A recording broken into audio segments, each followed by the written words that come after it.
Asher Brown's parents. I want to start by reading something that's been around for a while. It's very short. Let me go ahead and read it. It's called Footprints in the Sand. One night, a man had a dream. He dreamt he was walking along the beach with the Lord. Across the sky flashed scenes from his life.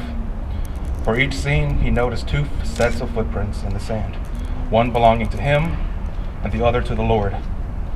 When the last scene of his life flashed before him, he looked back at the footprints in the sand. He noticed that many times along the path of his life, there was only one set of footprints. He also noticed that it happened at the very lowest and saddest times of his life. This really bothered him and questioned the Lord about it. Lord, you said that once I decided to follow you, you'd walk with me all the way. But I have noticed that during the most troublesome times in my life, there is only one set of footprints. I don't understand why you would leave me when I needed you most. The Lord replied, my precious child, I love you and I would never leave you.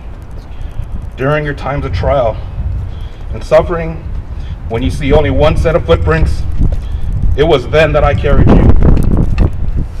Asher loved this story, so we printed it on his memorial bookmarks that we passed at his funeral. He died on September 23rd, 2010, because he couldn't take it anymore. People harassed, persecuted, bullied him, and no one gave a damn. I'm sorry I had to use that language, but that's what it is. But Asher, John, Montana, we're here. We're going to carry you. We're going to make sure that this never happens to anyone else.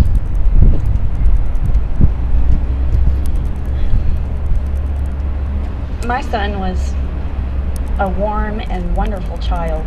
He was smart and funny. He loved all of his pets and animals in general. He was well read, and by the people that knew him most and accepted him for who he was, he would be your best friend. He was an amazing person that I did not get to spend enough time with. And unfortunately, I'm going to have to wait a long time before I see him again. There are days when it's really hard to have to accept that.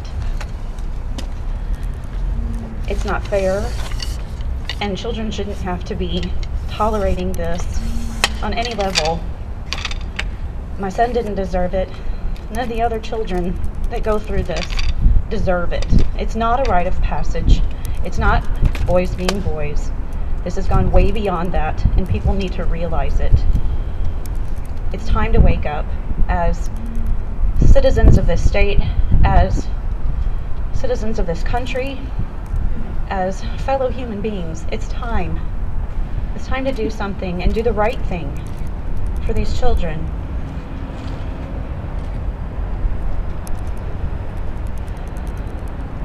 No parent should have to do this. I went to work and my son was fine. I came home and he was dead.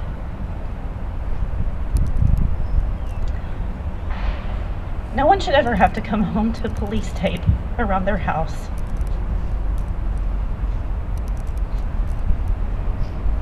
And my son shouldn't have had to feel that that was the only thing he had left to do. So I encourage you all to please continue to pray for us, because we feel it, and we thank you for all of your support. Continue to talk to everyone that you can, everyone that will hold still and listen to you, that this is important and we all need to support it. This is a human issue. It crosses all boundaries.